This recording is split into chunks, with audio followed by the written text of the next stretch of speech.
What started as a report of a train derailment led to one of the biggest stories of the year for a small community in Ohio called East Palestine. NewsNation has spent more time on the ground there than any other TV network, covering the problems reported by the people still living there and pushing for answers. Here's correspondent Rich McHugh.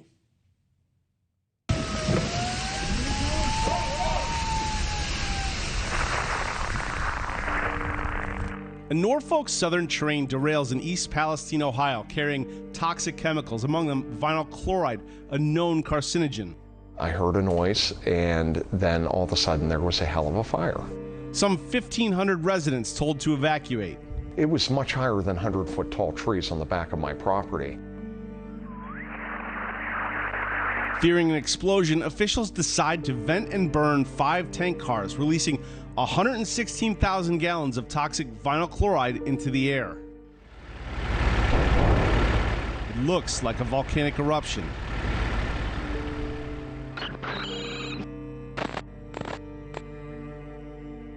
Minutes later, the toxic plume of smoke smothering the region. You ready?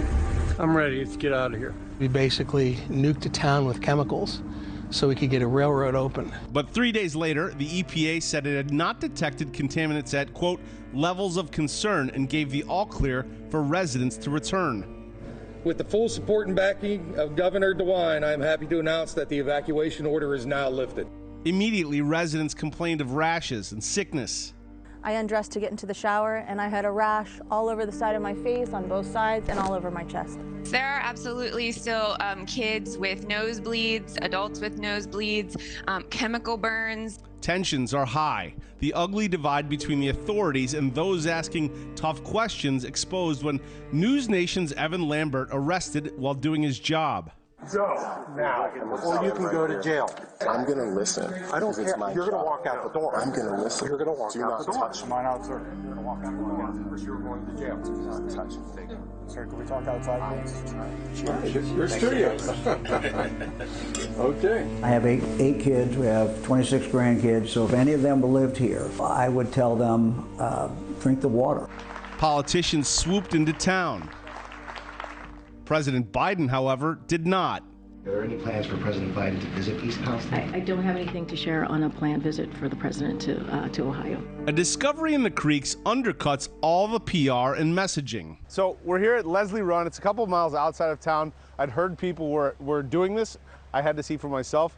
So basically, if you stick the stick in the water, it looks clear, but you stick your stick in the water, you see all the chemicals pop to the surface in like a rainbow form. It's kind of frightening. In March, an independent testing expert confirmed our fears. We found carcinogens in the water. We found carcinogens that Ohio EPA is not finding. And worse, more independent testing finds dioxins, the most toxic compounds on the planet, in the soil, water, and in people's air filters there. Dioxins don't go away. You get exposed over time. And dioxins, I say, are the fentanyl of chemicals.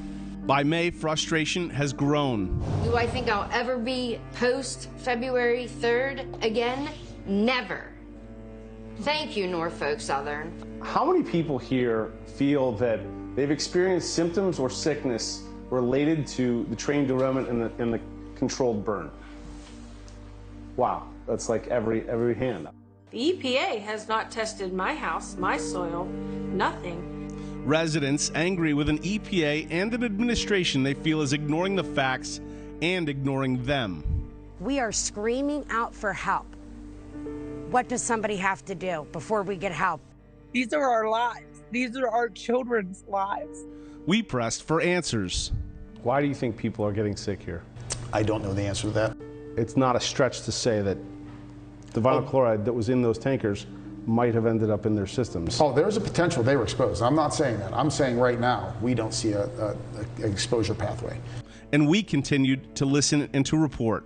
Thanks to NewsNation for being the only national network committed. These residents of this community wouldn't have hope right now if it weren't for NewsNation. Ohio Governor DeWine finally declared the area a disaster and requested help from President Biden. I've spoken with every official in Ohio Democrat and Republican, and I will be answering some. But Biden has neither visited nor has he signed a disaster declaration. We have just gotten a big old middle finger. I feel like my community does not matter to the president that I actually voted for. Oh, look at all the dead fish. And the creeks in town remain horribly contaminated. This is just upstream from where I did this in February. It's now September. Let's see what happens here.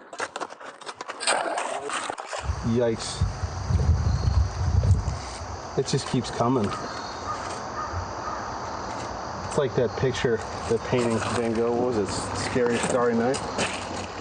Today, nearly 1 year later, the residents say their problems are getting worse, not better. How do you feel? I'm disgusted. To be honest, I stay busy enough to keep advocating for the community that I don't have time to think about it, and that's pretty much the only way I can deal with it right now. And that officials and an administration are choosing to ignore. Who believes that you have been forgotten? Well, I'm sorry for that. The only thing I can promise you is NewsNation's not going anywhere.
Thank you for watching. Go to newsnationnow.com to find News Nation on your television provider. And don't forget to click the red subscribe button below to get more of News Nation's fact-driven, unbiased coverage.